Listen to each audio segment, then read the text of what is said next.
They opened the door, and the senator was talking on the phone. He put down the phone and says, "Come on in, boys." You could tell when he was looking at you that he's not looking through you, he's taking you into account. And I remember walking out of there like I was 10 feet tall. The next day, he had his victory speech.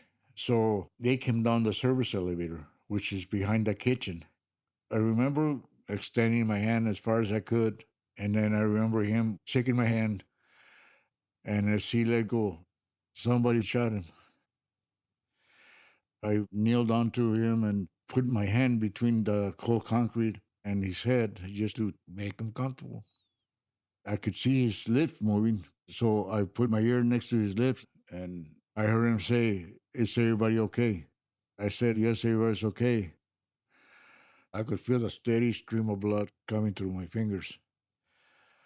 I had a rosary in my shirt pocket and I took it out, thinking that he would need it a lot more than me. I wrapped it around his right hand and then they wheeled him away. The next day, I decided to go to school.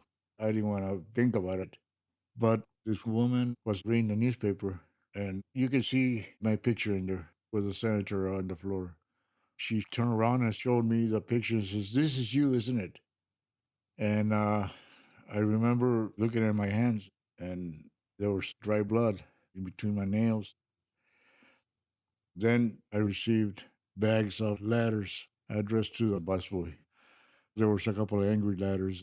One of them even went as far as to say that if he hadn't stopped to shake your hand, the senator would have been alive. So I should be ashamed of myself for being so selfish. It's been long 50 years, and I still get emotional. Tears come out. But I went to visit his grave in 2010.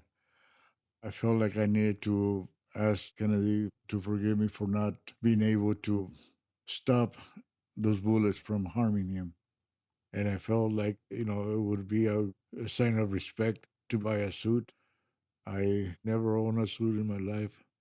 And so when I wore the suit and I stood in front of his grave, I felt a little bit like the first day that I met him.